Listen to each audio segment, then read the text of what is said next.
a late start today. Anything going on that there was no soccer tennis this morning, which I think left us all feeling empty. Well, we ended on soccer tennis, so yeah, okay. You should have come later. Yeah. You should have arrived later. No, I mean the league threw us a curveball with some drug testing, and so yeah, we had to go through a few protocols this morning per the league. So we weren't allowed to do anything. We were in a holding pattern for a little while, which is fine, totally understandable. And that was about it. Last week you were talking about it was all about you. It was about the team and not worry about the opponent. That worked so well. Do you try it again? Do you do that again this week? Yeah, I mean, it wasn't that we neglected the opponent. You know, obviously we have to respect the opponent and take into account what they're trying to do and pick up some tactical nuances. But for the most part, we had a little gut check, a little return to reality of what makes us special, what makes us unique. And that's part of our training application and part of our application during games when we lose the ball, when we don't have the ball. So for us to go about it the way we did, not just the scoreline. I don't believe, I agree with Pat Noonan. It wasn't a 5-1 scoreline, but yeah, we took our chances really well, and that's what counted on the day. And we move on, and we reflected back positively on that performance. And again, we just try and go. Repeat the performances of Portland, repeat the performances of some other successful away games. Games like this got to be good to be able to have reference points to say, do this like we did on that game? Yeah, but different opponents give you different pictures and different tactical starting points. So yes, as much as they might give you a certain framework to work within, every game is new. Every game has different character profiles of the individual players as well. So just in terms of game planning and how we go about it, it's always the slate always gets cleaned on the weekend. On the Sunday, we turn the next page and it's blank, and then we start putting in the pieces and start adding the layers to what the training week should look like and what the exercises should look like. So from that point of view, it's a great challenge to me and a great challenge to the staff to go at it one more time against another opponent who we knew really well. We played against them in the City 2 competition Next Pro last year, MLS Next Pro, because they rolled out their whole first team against us in an international window. So we have first-hand experience at playing Colorado. So yeah, we're excited about this game, and we have good memories of going down to Colorado. So, Coach, if you have good memories, do any of those include the altitude sickness? How do you deal with the altitude? Yeah, I mean, pretty much. The less we say of it, the less we speak of it, and that's something that never really applied to me as a character. Grew up in South Africa, 5,700. I think Colorado 6,000. So from that point of view, it's never been a topic, and it's never really been a topic with us. And then there's the science behind it. The later you arrive, the better it is, and what have you. So if you really want to get a benefit, you have to go days and days prior to acclimate. So for me, it's just get in, get out. Bradley, this will be the first time, at least for CDSC. I know it happened for CD2 last year, but this will be the first time you will have 3 games in a week. How does that impact preparation for this game? Maybe it doesn't. Maybe it will be just for game 2 and game 3. But can you talk about that? Yeah, sure. It's not an easy one because there's 1 day less to recover if you have the Tuesday game. So we have 2 days recovery, play on the Tuesday. So especially with playing away from home and arriving late in the morning. So we were thinking to stay an extra day in Colorado to have a normal travel, a training day and a travel. But yeah, we've decided to come straight back. The arrival time's not as late as previous times with Seattle and Portland. So from that point of view, we feel that we can, achieve both objectives of being competitive and putting out a competitive lineup against Colorado and turning it around and putting out a competitive lineup against Union Omaha, but one step at a time, one game at a time. Matt? Bradley, Colorado's been great in their defense. So they've gotten a lot of clean sheets. They've shut out LAFC, who sits right below you in the table. So what are you looking to do to kind of break through, similar to how you broke down Cincinnati? Yeah, I think, again, we take it back even, the away game in Portland. Portland's a deep-lying opponent who sit back. So are Colorado. They like to absorb pressure. They like to sit back. They're still aggressive in their defensive approach, but all their defensive regains are in the defensive half, So we're going to have a bit of the ball. It's up to us now to see how we manipulate the spaces that we get given and what opportunities we can, what layers we can put into the training week. And the last 2 days have been probably the 2 best days of the year in terms of our application of training, professionalism, quality, execution. So been really happy with the week that we've put out so far. That doesn't mean anything on game day, but as far as this week's gone, we've taken each game snippets from Portland, Seattle, all the away games, the Salt Lake game especially. So I feel there's a mixture of balance of both. But yeah, I'm excited about the game, and we don't know how it'll go, but I feel we've been very well prepared this week. And on the game flow, Colorado is second in the league in yellow cards, so they play a physical style. Do you see that kind of a matchup as an advantage to you, and are you looking to kind of leverage the way you were able to get and draw set pieces against Cincinnati in this similar manner? Yeah, we know it's going to be a tight game. I mean, listen, they're unbeaten in their last 4 games. They've come up with a style and a structure, how to be competitive and combative at the same time. So, and they've been getting results, a 0-0 against LAFC, and they fought their way back against Charlotte as well. So from that point of view, yeah, it's an interesting matchup for us, right? We just want to play the game what we know we should be playing, right? If we match up against an opponent like Colorado, they've conceded, I think 1 goal more than us. They've conceded 10. Yes, they have the 3 clean sheets. We have 2. We look at all these things, but we also look at what the eye test tells us, right? So the eye test, we watch the opponent, we analyze the opponent, we see where can we now gain advantages against a deep-lying opponent. So yeah, I think, like I said, we've had a really good week of training, and now it's just about going on to execute. Last week, one of the things the team did very well was creating their own chances aggressively, offensively. How important for the team's success is for players not to do the extra pass, but to actually shoot the ball into the net? Yeah, part of our game model is finish off with final plays. So whether that means 1 more pass or whether that means take a shot, right? So I think we have 4 goals from outside the box. We're not afraid to shoot. Akil Watts knows very well last year, in Colorado, how the ball can fly from distance. So he scored a banger last year. So we know, against an opponent, we've analyzed this opponent and we know what we need to do. Hopefully we can execute in the right way. But again, we want to be aggressive. We don't care who the opponent is. We just want to focus on ourselves. And we're getting into good spots. We're getting into great spots. I think we're number 1 in the league, if I'm right, shots on target. Shots on frame, I think we're number 1 in the league, right? So we always want to be there. So we've had these data points from City 2 where we want to outshoot the opponent and get more shots on target than the opponent. And that drives us internally every single day to try be 1 step ahead, to try be, proactive on the front foot, whether it's defensive capabilities or in the attack. Bradley, you've talked before in the past, more general question about how every one of your players are individuals. They have their unique talents, unique ambitions, things they want to achieve personally. Sure. How, as a coach, do you honor those, but yet also make sure everything's lining up with the ultimate team goals and things that you want to do in those games? Well, the team mentality first, or team first mentality, that's why we join a team sport, right? We want to share these emotions of being around a team locker room. And one of the reasons why I became a coach was because I missed the atmosphere of being around a team, right? This team unity, the collaboration, this togetherness. And, you go on the road together, you spend good time together on preseason camps. And, for that to drive your purpose, you all have a purpose externally, but to drive this intrinsically, like inside, what does it mean to be a good teammate? And I think we have a solid group of guys who know how to put the team first. If we empty the tank for the team first, we get the job done. I think inherently you achieve what you want to achieve in the end goal, right? So, but it all starts with the team.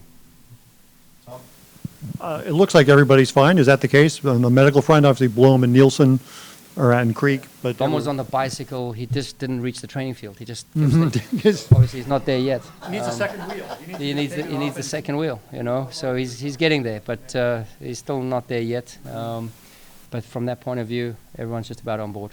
Is anything new with Nielsen? I saw he actually came outside and was kicking the ball.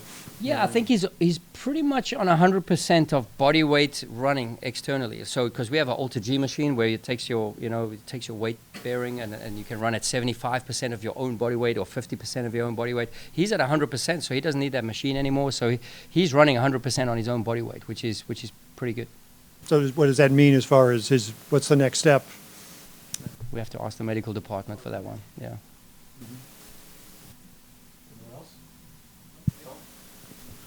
Coach, could you elaborate on the eye test?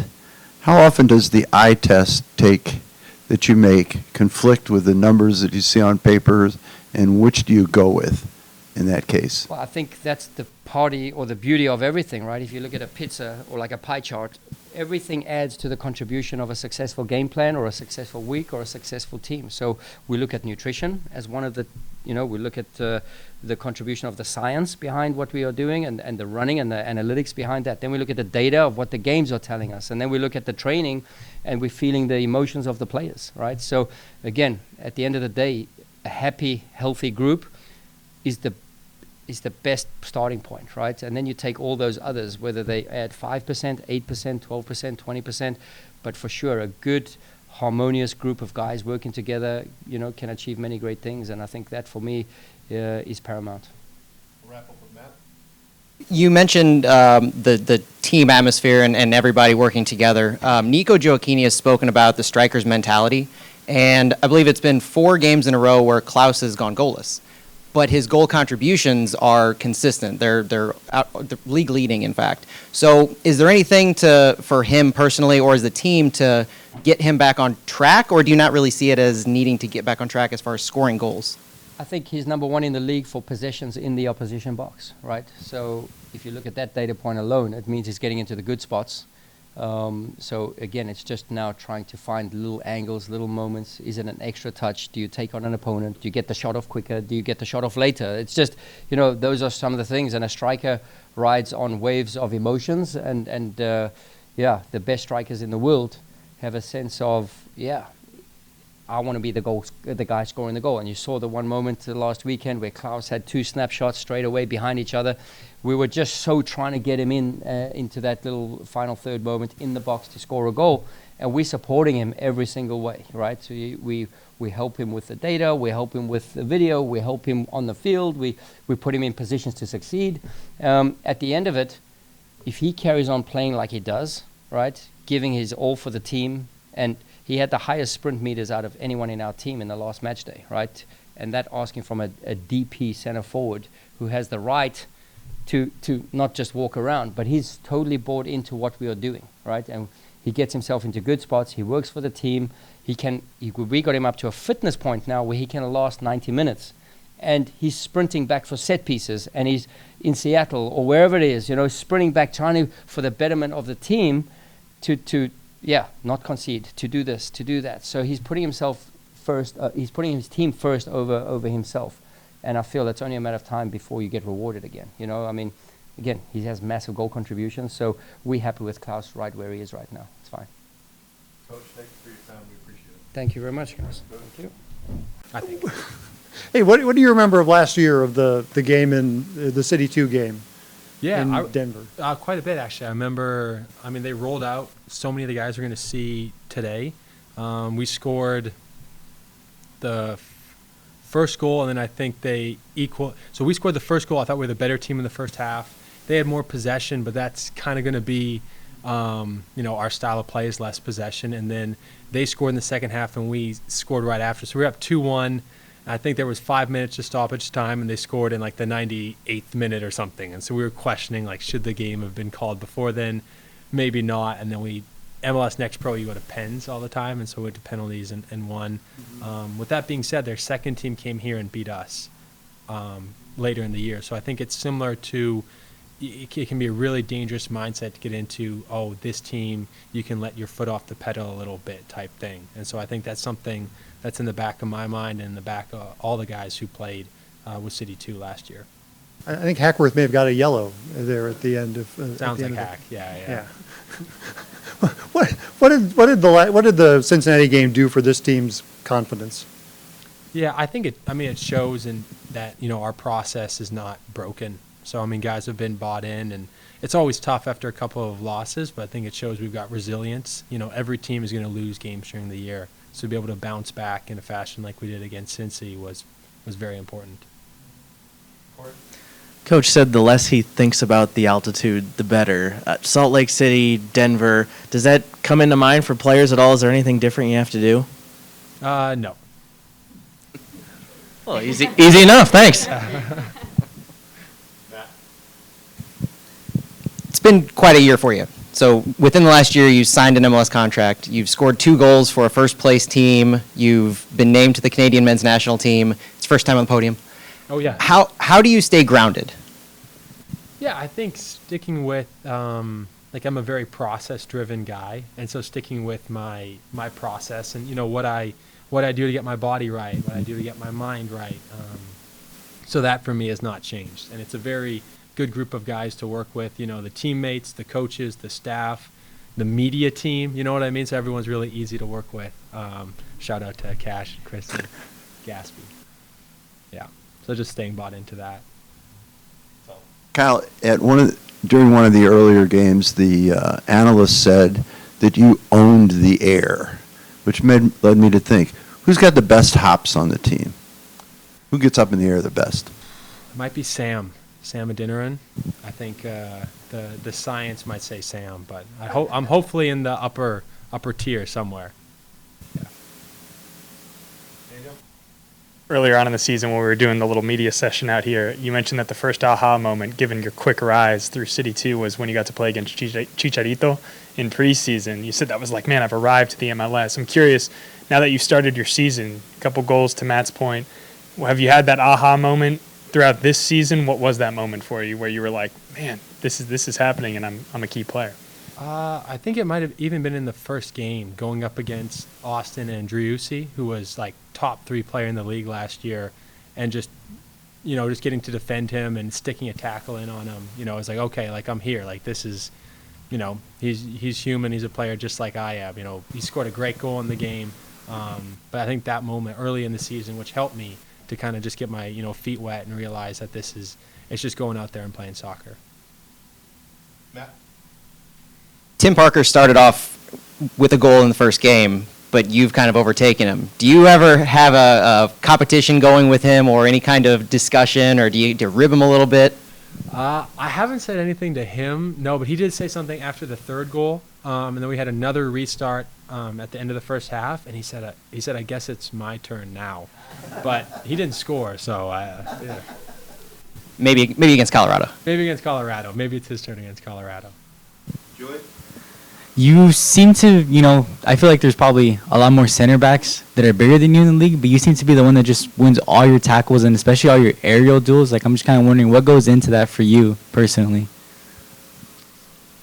First off, I appreciate that. Thank you. I think a lot of it is positioning, and then, you know, you're trying to read where the ball is going to pop out to, and where the opposition is, where your teammates are. So just trying to anticipate and be in the right spots. And when you lose aerial duels or you lose a tackle or you're late, you realize, like, it just clicks right away in your mind, like, hey, I should have been like a yard and a half to the left. Or when this guy was coming across on my left, like, I should bump him first and then go up in the air. So it's like it hits my mind like immediately after, like, I lose one, kind of where I should have been. And so then I think it just kind of helps me for the next one realize, okay, this is what they're trying to do and then how to stop that. Luis? Starting on Saturday, you guys played 3 games in 7 days. What are the challenges about being just focused for each game individually, playing the game the right way and hard as you guys do, but not towing the line of getting injured during those practices in between the games? Yeah, good question. I think for me it just boils down to, like, I have faith in the medical team that we have and the sports science department, and so then they get to make the call if it's like from a meters perspective, and then just go out and just go one game at a time, you know. And then after 2 games, if my body's not in a good spot, I can say that. But I mean, I did it last year with the Open Cup with City 2. I did it in college. So I mean, if I can play, I'd want to play. With that being said, I think we have great depth, and so whatever the coaching staff decides to do, I'm sure they'll make a great decision. I was gonna say, you were the one guy last year who did the next pro game, the Open Cup, and then did all 90 minutes in all 3 games. How tough is that? Yeah, the third game, you're definitely feeling it. Yeah, because I think the midweek was 110 minutes against Louisville last year, and so hopefully, you know, maybe we'll have a chat with the guys and say, hey, it's better if we don't go to overtime and we just win in regulation. So focused on Colorado first. Yeah. We have time for one more.